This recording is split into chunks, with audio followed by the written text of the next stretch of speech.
오늘 말씀의 제목은 그리스도로 재편된 관계라는 제목으로 말씀을 나누겠습니다. 오늘 본문에는 아내와 남편의 관계, 또 자녀와 부모의 관계, 그리고 종과 주인의 관계를 설명합니다. 그런데 우리가 여기서 조심해야 될 것은 바울이 지금 이 말하는 관계들은 서로 관계를 좋게 해서 화목하게 하려고 말하는 것이 아닙니다. 흔히들 많은 성도들이 이 본문을 통해서 화목한 관계, 문제가 없는 관계를 꿈꾸면서 이것을 기대함으로 성경을 보는 경우가 많아요. 그렇게 되면 어떤 일이 벌어지냐면 둘만 좋으면 되는 겁니다. 둘만 좋으면 이거 말씀 필요가 없게 돼요. 그러나 바울은 그러려고 지금 하는 말씀이 아니에요. 분명하게 바울은 앞서서 무슨 이야기를 했습니까? 우리 앞에서 2장 20절의 말씀을 보시면 뭐라고 되어 있냐면, 너희가 세상의 초동학문에서 그리스도와 함께 죽었거든 어찌하여 세상에 사는 것과 같이 규례에 순종하느냐라고 되어 있습니다. 바울은 분명히 세상의 질서가 초동학문과 같은데 이제는 그렇게 너희가 살지 않는다. 그리스도로 말미암아서 너희는 세상의 질서, 세상의 초동학문에서 이미 죽은 자다. 더 이상 그게 없고 이제 그리스도로 말미암아 산 자가 되었다라고 밝히고 있어요. 그러니 이제 그리스도 안에서 살아가야 돼요. 그러니까 전에 있었던 관계들의 질서가 아니라 이 질서들은 다 폐기시켜야 돼요. 이제 그리스도로 말미암아서 가능한 관계를 설명하고 있어요. 그리고 그 가능한 관계의 예시로 세 가지를 드는 거죠. 이 예시가 골로새 성도들에게 일상에서 가장 자주 겪는 관계이기 때문에 이 관계를 설명함으로 사실은 바울이 하고자 하는 이야기는 너희들의 삶의 모든 관계 형성은 세상의 질서대로가 아니라 이제는 그리스도의 질서로 새롭게 세워야 된다. 이 이야기를 하고 있는 거예요. 다시 말하면 바울이 지금 말하는 아내와 남편의 관계는 믿음이 없이는 불가능한 관계입니다. 또 자녀와 부모의 관계도 바울이 말하는 관점은 믿음이 없이는 불가능한 것이다 라는 것. 또 종과 주인의 관계도 세상의 질서에서 세상 사장과 사원의 관계를 말하려고 하는 게 아니에요. 믿음이 있어야지만 종과 주인의 관계도 바르게 할 수 있다. 이 이야기를 지금 하고 있는 거예요. 그래서 분명하게 우리가 알아야 될 것은 그리스도 안에서 새로워진 관계를 조성해라. 그 샘플로 세 가지의 관계성을 지금 이야기를 하고 있는 거예요. 그러니까 다시 말하면 바울이 말하는 것은 부부 관계의 원활함, 이거를 말하려고 하는 게 아니에요. 부모 자식 간에 효도가 있는 그런 부모 자식 간의 관계, 고말을 하려고 하는 것도 아니에요. 분명하게 세상에서 말하는 어떤 부부 컨설턴팅 한다든지 아니면 부모 자식 간의 교육의 문제로 말하는 그런 논점으로 말하는 것이 아니에요. 그럼에도 불구하고 많은 그리스도인들이 이 본문을 가지고 엉뚱하게 자기가 원하는 대로 남용합니다. 그래서 이 본문을 끌고 와서 이 봐라, 이렇게 할 때 두 부부가 화목한다, 이것이 목적이다, 이렇게 설명하는 경우가 많아요. 그런데 바울은 절대 그 이야기를 하는 게 아닙니다. 그러니까 우리가 이 말씀을 읽으면서 분명하게 금슬 좋은 부부나 효가 있는 어떤 가정, 이 말을 하려고 하는 것임을 알아야 돼요. 그것이 아니라 그리스도 안에서 말씀하시는 그 아내와 남편의 관계가 무엇인가, 그리스도 안에서 말씀하시는 자녀와 부모의 관계가 무엇인가, 이것을 우리가 주력으로 봐야 된다는 것입니다. 그래서 그리스도로 인하여서 우리의 관계들이 새롭게 개편이 돼야 돼요. 그렇지 않고는 절대로 여러분들의 가정은, 여러분들의 자녀와의 관계는 하나님 나라의 질서로 세워질 수가 없습니다. 바울은 이 이야기를 하고 있는 거예요. 그래서 우리는 이 본문을 읽으면서 앞에 전제된 말씀을 분명하게 이야기를 알고 있어야 한다는 거죠. 17절에 뭐라고 합니까? 또 무엇을 하든지 말에나 입에나 다 주 예수의 이름으로 하고 그를 힘입어 하나님 아버지께 감사하라. 네 일상에서 모든 일들은 예수 그리스도의 이름으로 하는 것이고 하나님께 감사할 일이다 라는 것을 분명히 전제하면서 이 세 가지 관계를 설명하고 있는 거예요. 그러니 오늘 본문을 통해서 우리가 기대해야 될 것은 아내와 남편의 관계에서 어떻게 그리스도의 관계가 유출되어지는가, 또 자녀와 부모의 관계에서 도대체 어떻게 그리스도가 그들 관계의 중심이 될 수 있는가, 또 종과 주인의 관계에서도 우리는 무엇을 구현해야 되는가를 살피셔야 한다는 것입니다. 이 관점으로 보지 않으면 성경을 남용하는, 도둑질하는 그런 범죄를 저지르는 것이죠. 분명히 잘 기억하시고 말씀을 봐야 돼요. 자, 먼저 그러면 그리스도로 말미암아 세워져야 될 대표적인 관계로 먼저 부부 관계를 바울이 제시합니다. 그런데 아주 독특한 점이 있어요. 딱 두 절로 나와 있는데요. 누구를 먼저 부릅니까? 아내들을 먼저 부르고 있어요.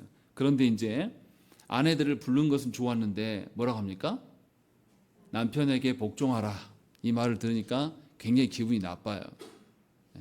여자를 위해서 좀 말해줬으면 좋겠는데 왜 이렇게 말하는가?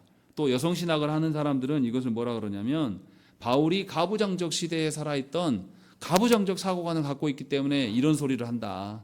이것은 그 시대에나 적용되는 것이 옳지 않다라고 말하는 자들이 한국교회에 많습니다. 그러나 성경은 시대와 장소에 따라서 변형되는 것이 절대 아니에요. 하나님의 말씀입니다. 먼저 우리가 생각해야 될 것이 바울 당시의 가정의 구조를 생각을 해봐야 돼요. 바울 당시에 여성을 인구 숫자에 헤아립니까? 헤아리지 않습니까? 헤아리지 않아요. 그리고 가정에 돌아가는 모든 주권은 누구에게 있습니까? 남편에게 있어요. 그러니까 제가 누군가의 가정에 아내를 이렇게 하면 잘 살면 좋겠습니다라고 말하는 거 고면을 누구한테 해야 됩니까? 남편한테 하는 게 맞죠. 경험이 없으세요? 우리 앞전 선배들, 우리 앞선 선조들 어땠습니까? 남의 아내한테 말하면 무례한 거예요. 남의 안 사람 이야기를 할 때도 그 바깥 양반한테 이야기를 하는 거예요. 그것이 유교 사회 전통, 우리도 있었던 겁니다. 그것이 없어진 지가 얼마 안 됐죠. 이 당시에도 그런 거예요. 그런데 바울은 놀라운 것은 뭐냐면 아내들에게 먼저 말하고 있는 거예요. 이것이 우리 입장에서 볼 때는 아무렇지도 않은 것처럼 보여지지만 당시 상황으로 볼 때는 굉장히 파격적인 것입니다. 아내는 남편의 소유물로 여기기 때문에 아내를 이야기하려면 남편한테 말하면 다 돼요. 그런데 독립적으로 아내를 따로 존재로 부르고 그것도 남편보다 아내를 먼저 부르고 있다는 것입니다. 이런 점에서 그리스도 안에서 새로워진 관계이기 때문에 이렇게 부른다는 거예요. 그때 당시의 질서로서는 있을 수 없는 이야기인데 분명히 바울은 아내부터 부르고 있는 거예요. 그것만 그러지 않습니다. 20절과 21절의 말씀 보면 자녀와 부모의 관계를 이야기할 때 저도 분명히 부모와 자녀의 관계라고 말하지 않습니다. 자녀와 부모의 관계라고 계속 말하고 있는 거예요. 부모와 자녀 관계 이야기할 때도 보통 누구한테 권면합니까? 학부모들이 자녀들에게 말하는 경우 별로 없어요. 학교에서만 그렇게 하지 뭔 자녀들에 관련된 궁극적인 이야기할 때 누구하고 이야기합니까? 부모에게 이야기해요. 근데 바울은 그러지 않는 것이죠. 자녀들에게 말하고 있어요. 왜냐하면 그리스도 안에서 높고 낮음이 없어요. 그리스도 안에서 누가 갑이고 을이고 이런 거 없습니다. 그냥 다 동등한 하나님 나라의 그리스도의 몸으로서의 지체일 뿐이에요. 그래서 바울은 분명하게 따로따로 부르되 약한 자들을 먼저 부르고 있습니다. 그 착각에서 벗어나라는 것이죠. 그리고 22절부터도 누구에게 먼저 이야기합니까? 종들을 먼저 부르고 있는 거예요. 종들에게 고면할 이유가 없어요. 주인에게 말하면 종은 다 고쳐져요. 매질을 하든 말로 하든지 뭐 주인이 알아서 할 소관이에요. 당시의 문화라면. 그런데 그리스도로 인하여서 새로워진 질서이기 때문에 종들을 먼저 고면하고 종들의 고면의 내용이 훨씬 길어요. 그리고 4장 1절에 상전들아 라고 이야기하고 있다는 거죠. 자칫 잘못 보이면 바울의 관심이 약자들에게 있는 것처럼 보여준다는 것입니다. 왜 이렇게 하냐면 예수 그리스도로 인하여서 새로워진 관계라는 거예요. 그러니까 기존의 관념으로서 가부장적인 제도 안에서 남자가 주인이고 부모가 자녀의 주인이고 주인이 종의 모든 것을 소유하는 거 그런 거 아니라고 말하고 있는 겁니다. 그것을 전제로 지금 이야기를 하고 있어요. 이 점을 우리는 분명하게 알아야 돼요. 그래서 아내와 남편의 관계에 있어서도 분명하게 하나님이 정해주신 질서대로 우리가 서로의 역할을 바라봐야 돼요. 하나님께서는 창조 때부터 사람을 창조하셨을 때 남자와 여자로 창조하셨다 이렇게 말씀하셔요. 거기서 사람은 단수입니다. 사람들을 창조하셨다라고 한 게 아니라 사람을 창조하실 때 단수로 말씀하시는데 사람이 남자와 여자였다 이 말이에요. 그 말은 뭡니까? 남자와 여자가 개개로 있다는 것입니까? 하나 되어 있다는 것이죠. 하나 되어 있다는 것을 말하는 겁니다. 처음부터 하나님께서는 남자와 여자를 한 몸으로 만드셨어요. 그리고 아내와 남편이 그 연합됨이 그리스도의 연합을 지향하도록 그리스도의 연합을 드러낼 수 있도록 하기 위하여서 한 몸으로 창조하신 거예요. 그것이 하나님의 창조 질서입니다.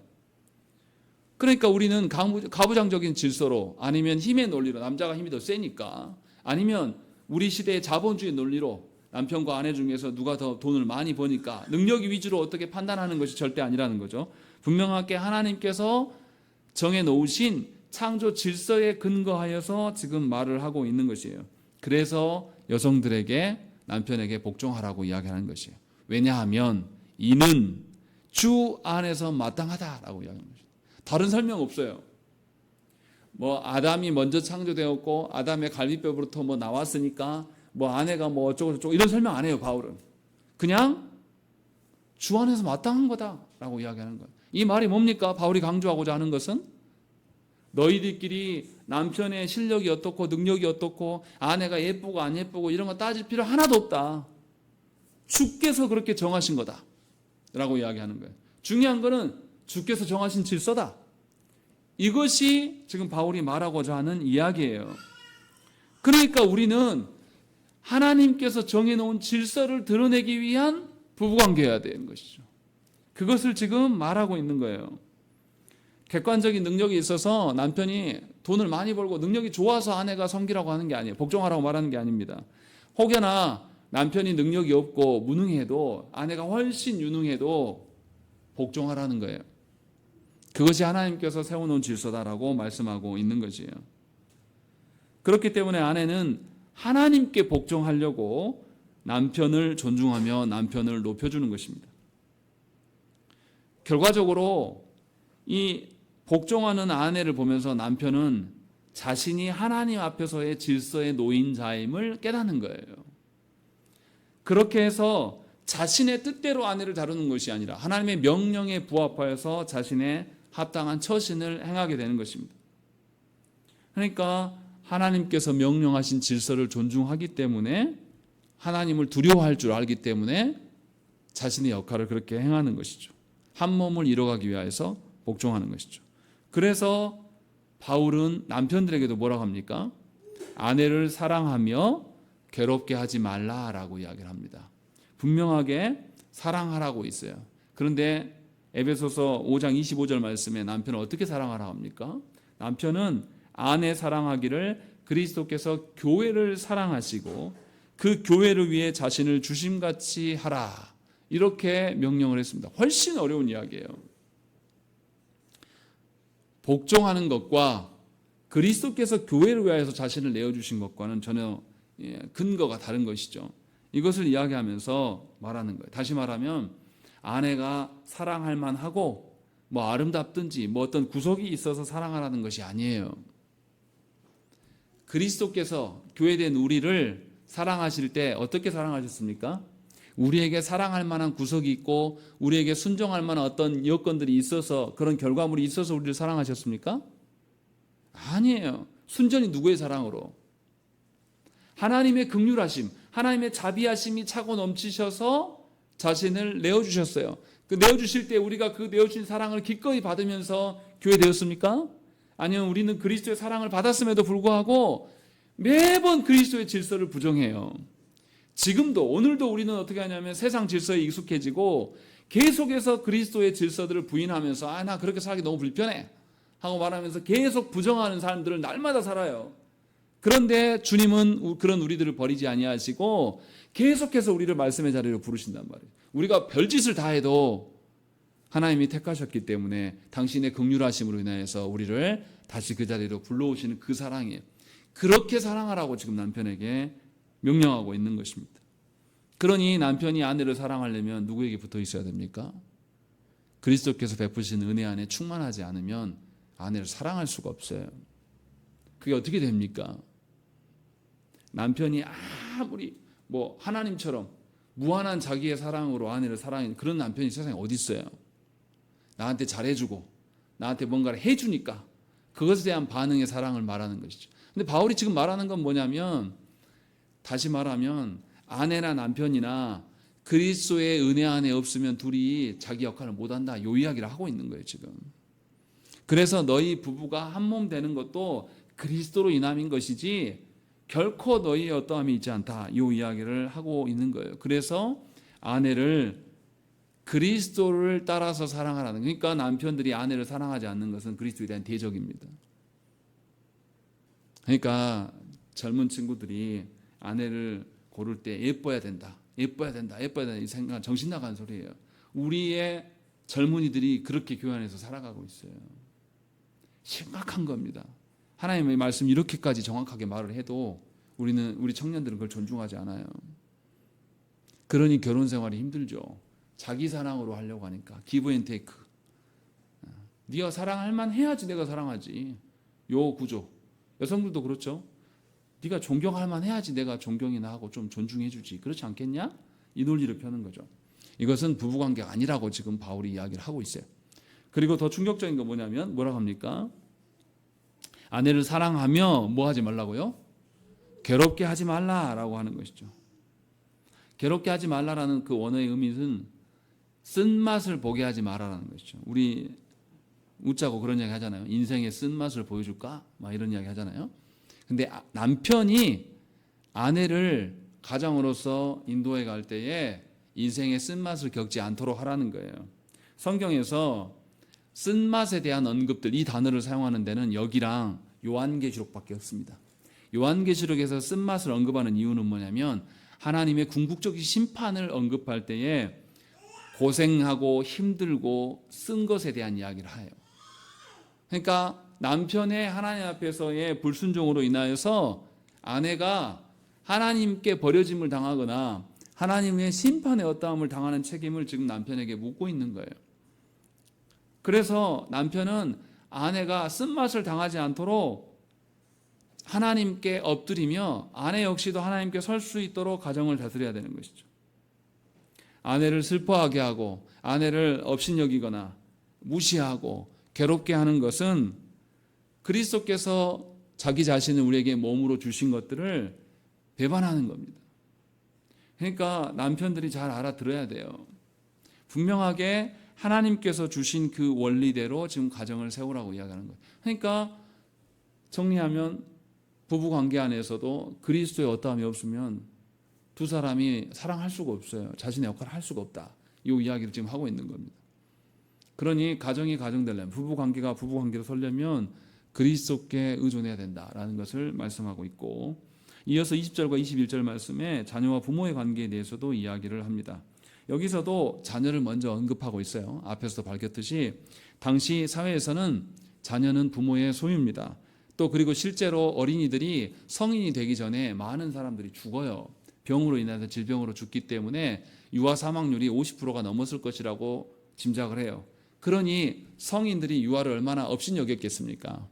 크다가 죽어버릴 수도 있는 아이기 때문에 많이 낳고 별로 중요하지 않았다는 거죠. 그런데 바울은 놀랍게도 연약한 어린아이들, 자녀들에게 먼저 부모에게 순종할 것을 명령합니다. 너무 이거 가부장적인 것이 아닌가라고 느껴질 수도 있어요. 그런데 그것이 아니에요. 자녀들아, 모든 일에 부모에게 순종하라. 이는 주 안에서 기쁘게 하는 것이다 라는 것입니다. 자녀가 부모를 순종하는 것은 주님을 기쁘게 하는 거다, 이렇게 지금 말하고 있는 것이에요. 그래서 부모에게 순종하라는 거예요. 부모가 능력이 있고 나에게 잘해줘서 나에게 많은 것들을 베풀어서 내가 많이 배우고 부모의 뒷바라지 덕으로 인하여 살았기 때문에 부모에게 순종하라는 것이 아니에요. 주님이 기뻐하실 일이기 때문에 순종하라고 말하고 있는 겁니다. 그러면 자녀들에게 뭐가 있어야 됩니까? 자녀들이 주님을 알아야 됩니까? 몰라야 됩니까? 주님을 모르는 자녀가 어떻게 순종합니까? 자녀들이 주님을 경외하는 마음이 먼저 있어야 돼요. 그래야지만 부모가 형편없어도, 부모가 어떠하더라도 부모에게 순종할 수 있는 겁니다.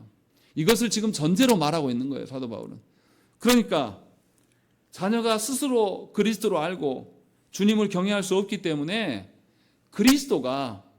부모가 그리스도를 누구에게 심겨놨어야 돼요? 자녀들에게 이미 가르치고 심겨놨어야 돼요. 그렇게 전제가 있을 때야 자녀들이 부모에게 순종할 수가 있다, 이 이야기를 하고 있는 거예요. 그러니 자녀들은 부모로부터 그리스도를 경외하는 법을 배웠어야 돼요. 근데 어떻게 배웁니까? 한국 교회에서 부모들은 정말 편한 방법들을 선택하려고 합니다. 자녀들을 하나님의 말씀으로 가르친다는 사람들의 특징이 뭡니까? 뭐 시킵니까? 야, 하루에 몇 장 성경 읽어. 필사해. 이렇게 하면 그 자녀들이 하나님을 경외하는 법을 배웁니까? 그것은 부모 스스로 위기감을 넘어서려고 자기들이 정한 질서예요. 그렇게 한다고 해서 자녀들이 부모를 경외함을 배우지 않습니다. 그게 부모가 하기에 제일 쉽거든요. 그거 고작 몇 번 시켜놓고 자기가 했다고 말하면 하나님께서 인정할까요? 그런 식으로 자녀들이 하나님을 경외할 수 있습니까? 성인들, 우리들도 하나님을 경외하는 것이 이렇게 어려운데 자녀들에게 이것을 이미 가르쳤어야 한다는 거죠. 어떻게 가르칩니까? 일상에서 부모가 변함없이 하나님을 경외하는 삶을 살아야 돼요. 고난이 와고 역경이 와도 하나님께 엎드려서 하나님께만 의탁하는 삶을, 언제나 하나님을 두려워할 줄 아는 삶을 일상에서 살고 어깨 너머에서 하나님께 흐느껴 울고 있는 그 부모의 모습을 볼 때 자녀들은 거기에서 하나님을 경외하는 것을 보게 되는 것이에요. 자녀들에게 우리도 하지 않는 성경을 읽으라 하고 우리도 하지 않는 필사를 시키면서 너희들은 하나님 알아야 하는데 그런다고 해서 됩니까? 또 내가 열심히 기도해주면 자녀가 바뀝니까? 또 내가 자녀를 위해서 대신 헌금해주면 뭐가 바뀝니까? 절대 바뀌지 않아요. 부모가 일상에서 하나님을 정말로 그리스도께서 우리 가정의 주인 되심을 인정하면서 무슨 일이 있어서 자고 일어나서 깰 때나 또 잠자리에 들 때나 또 일상을 살아갈 때나 언제나 주님을 찾고 구하면서 이렇게 살아갈 때에 자녀들은 비로소 하나님을 경외하는 방법을 몸소 체득하게 되는 것이에요.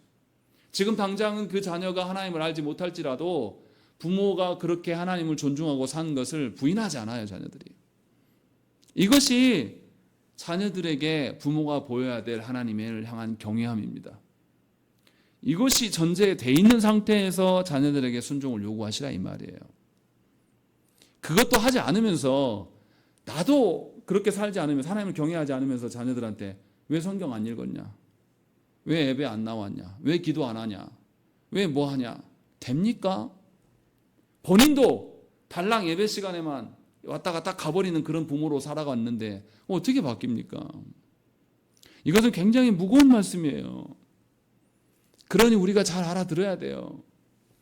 자녀들이 부모인 우리를 순종할 수 있는 것, 우리의 처지나 상황과 형편과 무관하게 우리를 변함없이 순종함으로 하나님의 앞에 설 수 있는 것은 우리가 하나님을 경외할 때만 가능한 거예요.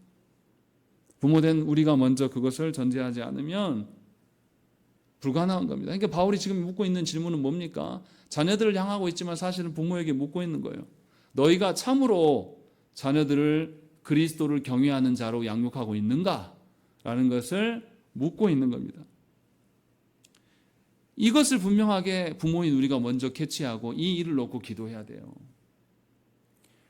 나의 신앙이 정말로 언제나 하나님을 향하고 나는 능력이 없지만 능력이 없기 때문에 하나님을 더 찾고 구하고 하나님께 기도하고 매달리는 그 모습, 내가 완벽하게 살아가는 게 아니에요. 우리는 완벽할 수 없어요.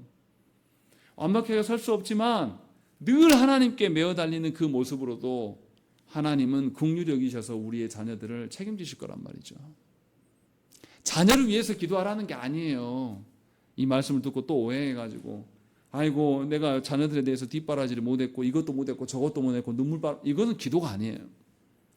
우리 자신이 하나님을 진심으로 경외하는가, 이것을 실제로 살아내는가, 요것 가지고 기도하시라는 거예요.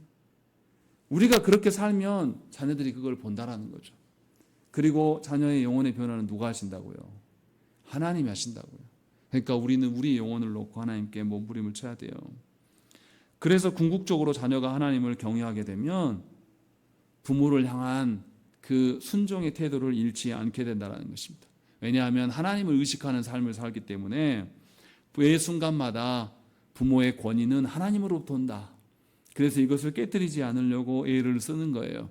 그러니 여러분들이 육신의 사랑으로 자녀들을 잘 해줘봤자 아무 필요가 없어요. 이기적인 지 밖에 모르는 그런 자녀 키워놔봤자 여러분들 능력 떨어지면 다 외면하고 돌아섭니다. 효도요, 어린 반푼아치도 없는 이야기예요. 그러나 하나님을 바르게 알고 하나님을 경외하는 자녀로 키워놓으면 부모가 무슨 난리가 떨어져도 하나님의 명령이기 때문에 끝까지 부모를 지키고 찾아요. 그래서 합당하게 살아가는 것은 우리가 먼저 하나님께 구해야 돼요. 우리가 우리 영혼을 놓고 정말로 하나님을 경외하는 자인가? 이것이 우리 가정의 모든 구성원의 목적인가라는 걸 놓고 기도해야지 이것들이 가능하다는 것입니다. 이렇게 부모로부터 능동적으로 적극적으로 하나님께 순종하는 자세를 배운 그 자녀들이 드디어 부모에게 온전한 순종의 모습을 보이게 되는 것이죠. 그런데 여기서 하나 생각해야 될 게 있습니다. 아내와 남편의 관계는 한 몸이에요. 하나님께서 동등하게 협력 관계로 만들어 놓으셨어요. 순종의 관계가 아니라. 그래서 아내들에게 남편에게 뭐라 하겠습니까? 복종하라고 했어요. 협력 관계이기 때문에. 그런데 자녀와 부모의 관계는 협력 관계가 아니에요. 하나님께서 맺어주신 관계입니다. 창세기 5장 3절 말씀에 보면 뭐라고 되어 있냐면 아담은 130세에 자기의 모양 곧 자기의 형상과 같은 아들을 낳아 이름을 셋이라 하였고 라고 되어 있습니다. 분명히 하나님께서 아담에게 하나님의 형상대로 창조하셨다라고 했는데 놀라운 것은 뭐냐면 아담이 그 자녀를 낳았는데 자기의 형상과 같은 아들을 낳았다라고 이야기하고 있는 거예요. 이것은 하나님의 형상을 이어받는, 그러니까 맺어진 관계라는 것이에요. 그러니까 부부 관계는 동등하게 협력의 관계지만 부모와 자식 간의 관계는 맺어진 관계인 것이죠. 완전 다른 거예요.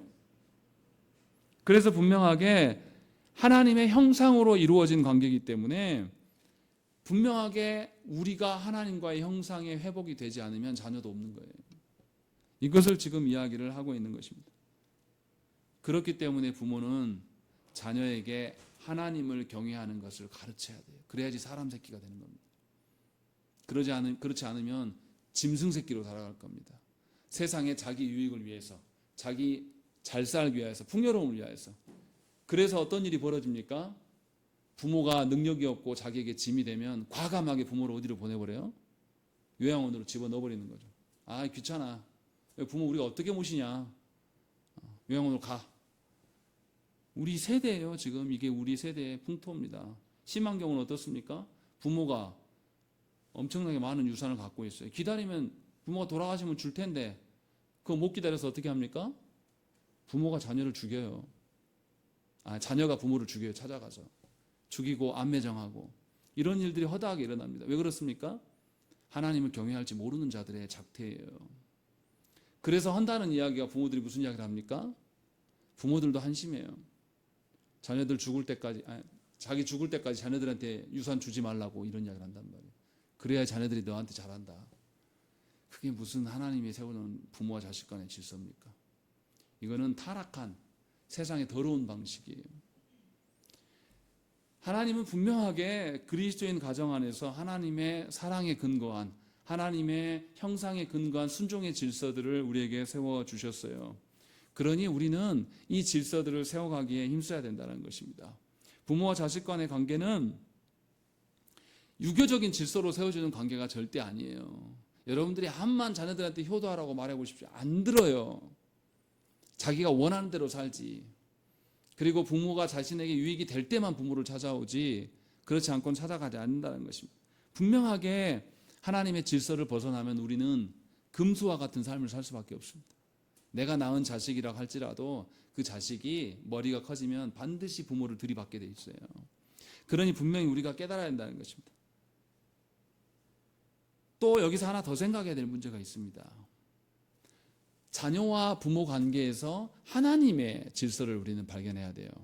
그러면 교회 안에서의 자녀들을 한번 생각을 해볼까요?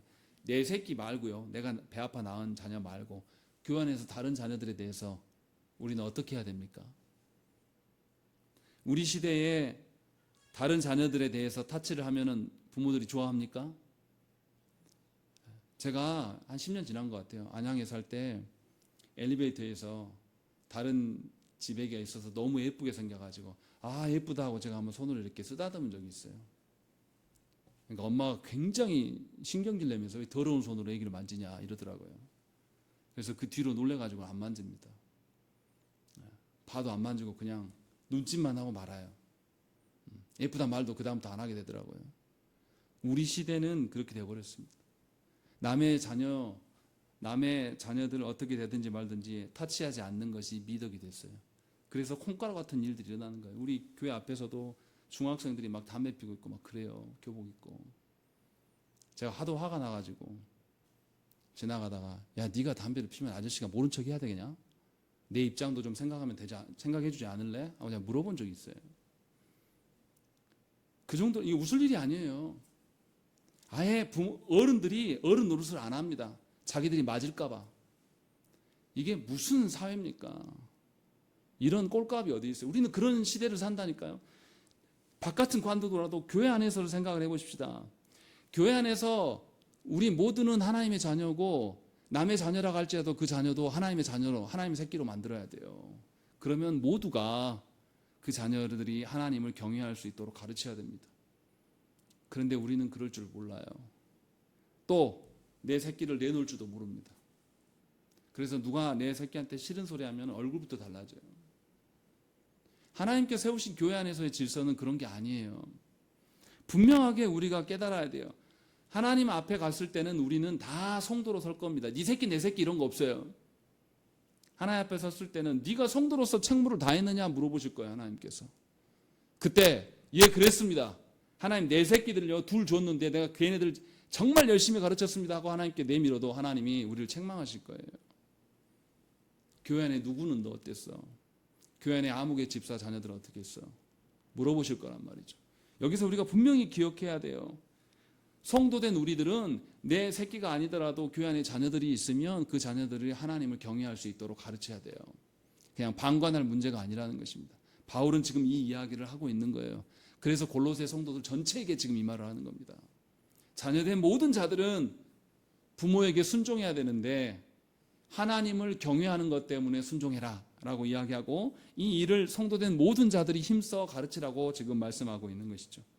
그래서 분명하게 그리스도인들은 이기적인 나밖에 모르는 내 새끼밖에 모르는 그런 질서에서 벗어나셔야 돼요. 그렇지 않으면 공동체 전체를 무너뜨리는 흙탕물을 만드는 미꾸라지처럼 사는 것입니다. 그러니까 교회 안에서 자녀들을 말씀 안에서 잘 가르치지 않으면 그 가정만의 문제가 아니라 교회 전체의 질서를 무너뜨리는 거예요. 분명하게 우리가 기억하셔야 돼요. 그리고 바울이 무슨 이야기 합니까? 20절에 자녀들아 모든 일에 부모에게 순종해라 라고 분명하게 이야기를 하고 있는 것이죠. 자녀들이 순종하는 일에 있어서 모든 일에 순종합니까? 저도 자녀로 살지만 그렇지 않아요.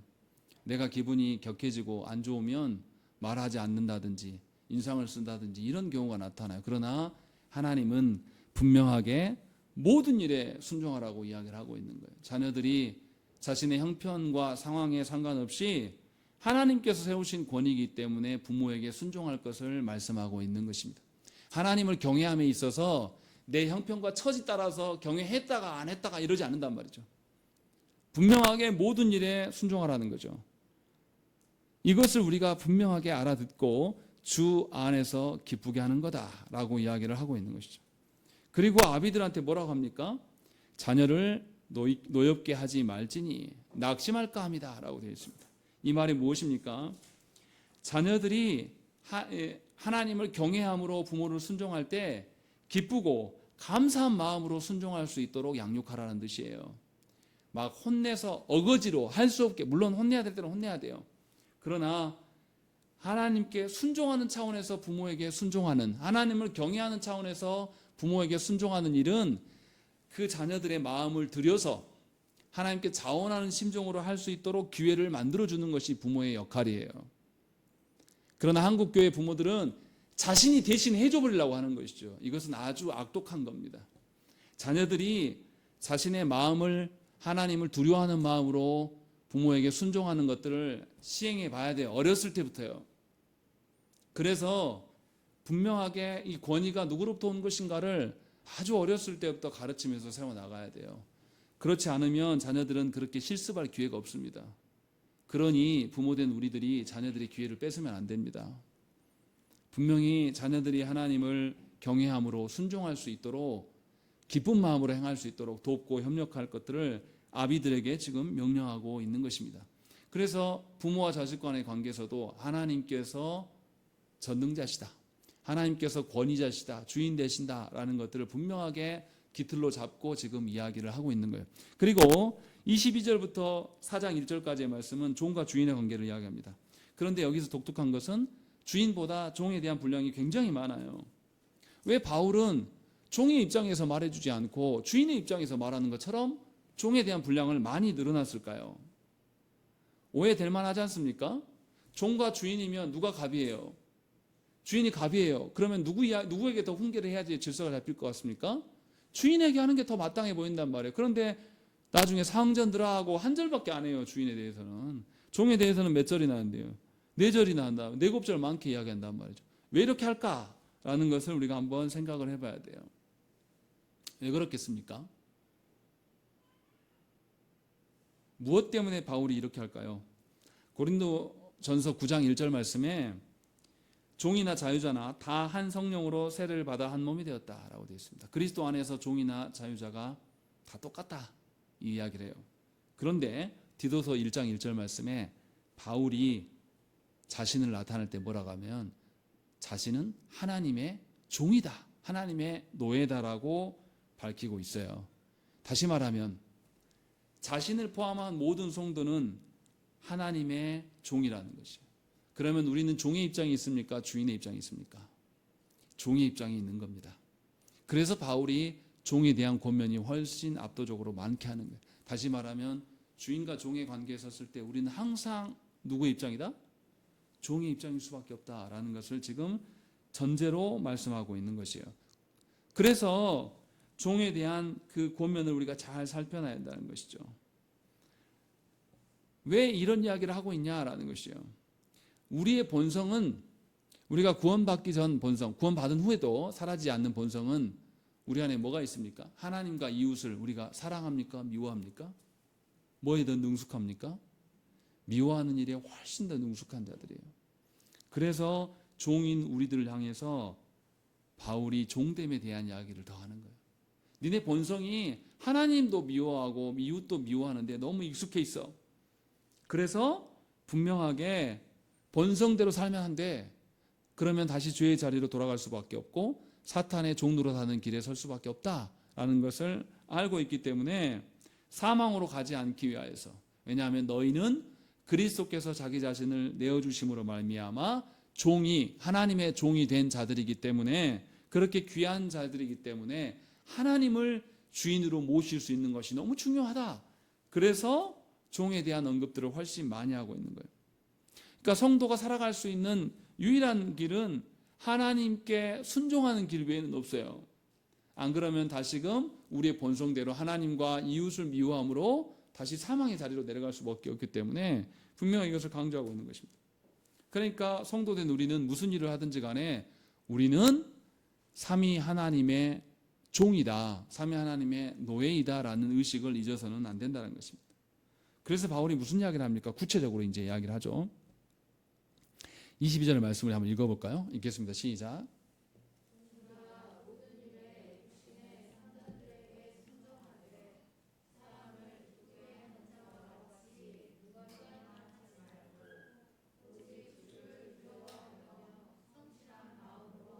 예, 여기서 눈가림만 하지 말고 오직 두려워하라 라고 되어 있습니다.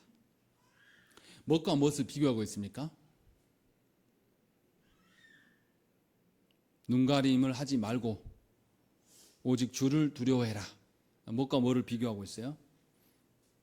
눈가림과 주를 두려워하는 것을 비교하고 있어요. 여기서 눈가림이란 단어의 뜻은 뭐냐면 눈의 종노릇 한다라는 뜻이에요. 눈가림이 뭡니까? 누구 눈을 의식하는 것입니까?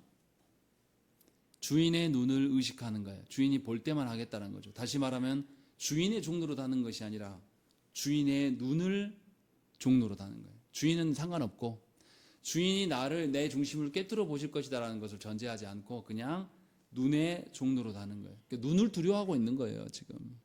그러니까 눈을 두려워하지 말고 누구를 두려워하라고요? 오직 주를 두려워해야 된다라는 것이죠. 많은 성도들이 사람들의 눈을 굉장히 의식합니다. 특히 한국인들은 더 심해요. 그래서 하나님 앞에 서게 될 것들을 염려하지 않아요. 일단 사람들 앞에서 내 체면이 훨씬 중요하고 내 명예와 이름이 굉장히 중요시 여기는 민족이 한국 사람들이에요. 그래서 하나님의 명령에 어긋나는 것을 뻔히 알면서도 누구 명예를 세우려고 합니까? 자기 명예를 세우려고 하는 것이죠. 불법을 자행해서라도 자기의 권세를 세우고, 나라가 망해 들어가도 수능이 어쩌고 저쩌고 되든지 말든지 간에 국민들에게 자기의 인기를 올리려고 수능에 대해서, 교육에 대해서 아무것도 모르는 일자무식 대통령이 헛소리를 하는 거예요. 우리 그거 두 눈으로 보고 있지 않습니까? 근데 그만 그런 게 아니라 우리도 그런 습성을 갖고 있어요. 그래서 하나님을 두려워할 줄 몰라요. 눈만 두려워하는 것입니다. 다른 사람들이 나를 어떻게 볼까? 이렇게 살아가는 것에 대해서 바울이 지금 지적하고 있는 겁니다. 종된 너희들 눈을 두려워하지 말고 주를 두려워해라. 그렇지 않으면 사망에 이를 수밖에 없다. 이 이야기를 하고 있는 것이죠. 그래서 무슨 일을 하든지 마음을 다하여 주께 하듯 하고 사람에게 하듯 하지 말라라는 것입니다. 우리는 그리스도의 종으로 살아가기 때문에 하나님께만이 아니라 이웃에게도, 우리는 하나님과 이웃에 대해서 둘 다 미워하는 습성을, 본성을 갖고 있어요. 그래서 하나님께와 이웃에게 다 주님을 두려워하는 마음, 주께 하듯 하라고 지금 바울이 우리에게 권면하고 있는 것입니다. 그러니까 종된 우리들은 이 땅의 질서로 살아서는 안 돼요. 그럼 반드시 우리의 영혼은 죽게 돼 있습니다. 사망으로 살아갈 수밖에 없는 거예요. 그래서 예수를 믿어도 하늘의 질서로 살지 않기 때문에 곤고하고 고단한 겁니다. 하나도 은혜도 없고, 예전 처음 믿었을 때 그 뜨거움과 그거밖에 없어요. 그 뒤로는 냉랭하게 수십 년, 그게 얼마나 고달프고 괴롭습니까? 아무 변화도 없는데 그냥 그렇게 신앙생활 하는 거 얼마나 괴롭습니까? 은혜 주시지 않으면 우리 신앙생활 할 수 없어요. 목사님 저도 마찬가지예요. 은혜가 없으면요, 눈만 뜨면 또 주일이에요. 눈만 뜨면 또 설교해야 돼요. 설교했는데 또 설교 안 해? 또 설교 안 해? 은혜가 없으면 그렇습니다. 그러나 하나님의 은혜를 공급해 주시면 설교 자체가 재밌어요. 하나님 앞에서 결과가 있든지 없든지 간에 하나님이 나를 쓰시는구나, 나에게 기회를 주시는 거에 대해서 감격할 수 있어요.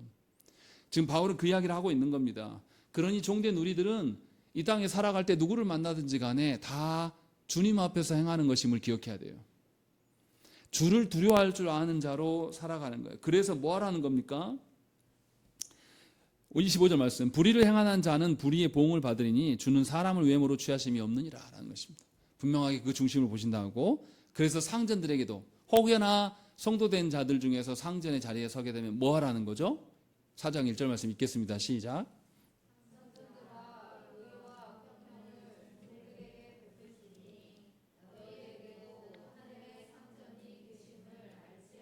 뭘 베풀라고요? 종들에게?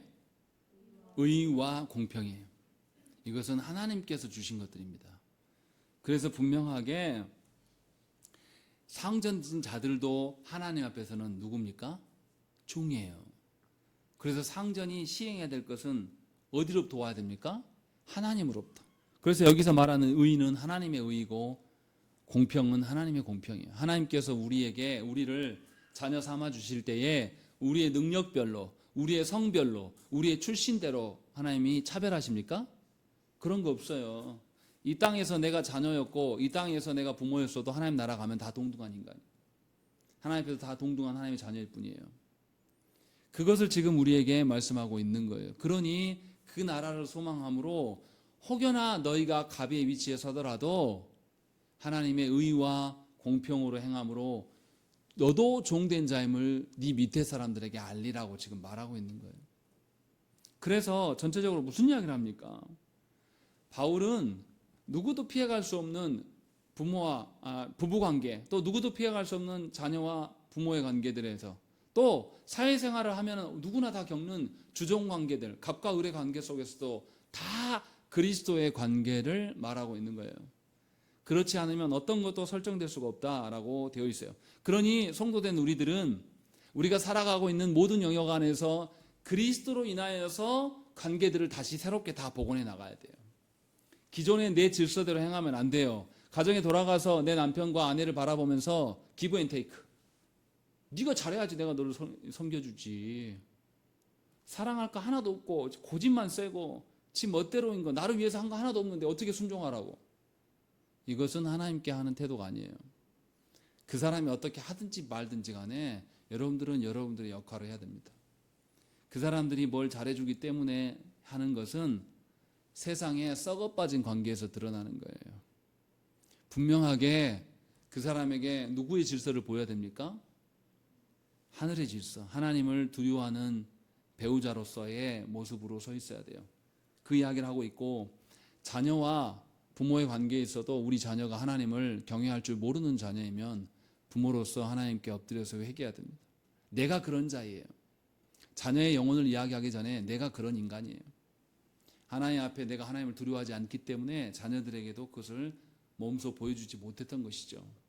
이 부분을 개선해 나가야 됩니다. 그렇지 않으면 우리 자녀들은 하나님께 영영 돌아오지 않을 거예요. 우리를 돌아온다 한들 우리에게 감사하지 않을 겁니다. 좋은 부모가 아니었음을 너무나 잘 알기 때문에.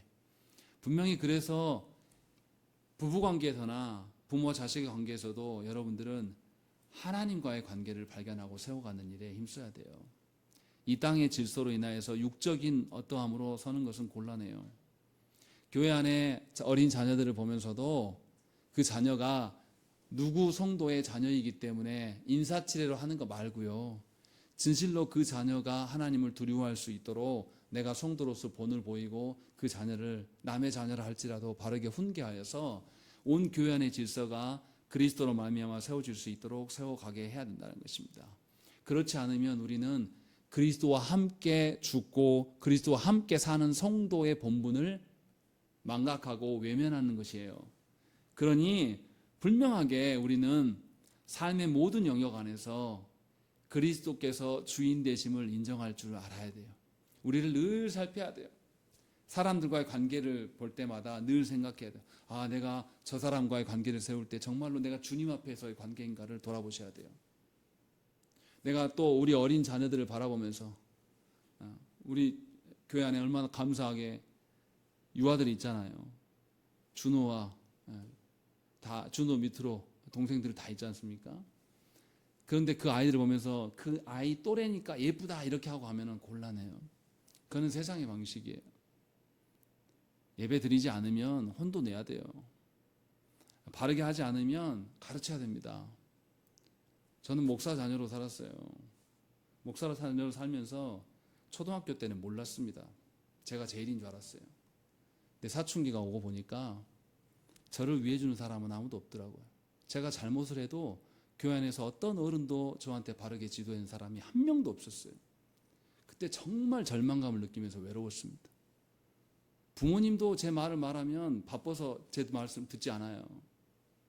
그때 정말로 예수 믿는 것이 싫었습니다. 정말 다 가식적인 인간들이에요. 제가 잘못해도 내 영혼을 놓고 내 앞날을 위하여서 고면해 준 사람 한 명도 없었어요. 그러면서 나는 목회 절대 안 해야 되겠다. 내 자녀들도 이렇게 살 것인데 난 이렇게 살고 싶지 않다. 그 생각을 중학교 때 했어요. 그렇게 살면 안 됩니다.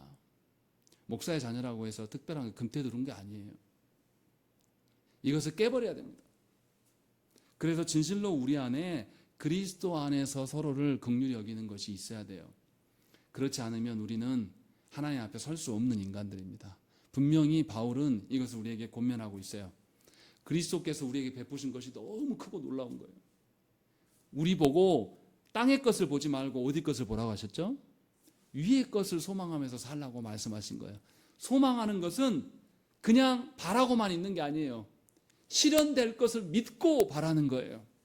그러니 바울의 이 권면, 부부관계, 부모와 자식 간의 관계, 또 주인과 종의 관계, 이 모든 관계들이 우리 삶 안에서 그리스도로 인하여서 세워질 수 있도록 우리가 힘쓰며 애쓰면서 하나님께 서야 되는 것입니다. 이것에 주력하고 살아갈 때에 하나님은 우리를 지키시고 돌보실 것입니다. 그래서 이 밤에 우리가 하나님 앞에서 관계를 새롭게 재편하지 못한 것들을 하나님께 회개하셔야 돼요. 지금까지 하나님께서 주신 배우자와의 관계, 지금까지 하나님께서 나에게 주신 자녀들과의 관계를 내가 어떻게 수립하고 있는가. 또한 교회 안에서 다른 가정의 자녀들에 대해서 내가 지금까지 어떻게 행했는가를 살피시고, 또 직장에서 다른 사람과의 관계에서도 갑을 관계에 섰을 때도 내가 무엇을 근거로 살아왔는가를 놓고 점검하셔야 돼요. 그렇지 않으면 우리는 바뀌지 않습니다. 여전히 예수를 믿어도 하나님의 것들로 고민하는 것이 아니라 세상의 것들로, 이 세상의 것들로 고민하는 거 하나님이 좋아하실 것 같습니까? 여러분들 거기서 씨름하고 막 예수고 뒹굴어도 하나님이 하나도 순종으로 여기지 않으세요. 그냥 허송세월 보내는 겁니다. 여러분의 인생을 그런 쓸데없는 것으로 인하여서 낭비하지 마시라는 거예요. 진심으로 하나님 앞에서 힘쓰고 애써야 될 것을 붙잡고 기도하시고 구하십시오. 그러할 때 하나님께서 우리를 책임져 주시고 실제로 그 관계들이 하나님으로 말미암아 구현되는 것을 여러분들이 보게 될 것이에요. 그래서 여러분들의 신앙생활이 곤고하지 않는, 날마다 관계들이 새로워지고 우리가 알 수 없는 놀라운 하나님의 질서 안에서 온전한 순종함이 서로에게 드러나는, 그것을 발견할 수 있는 은혜를 누리시기를 간절히 축원합니다. 함께 기도하겠습니다.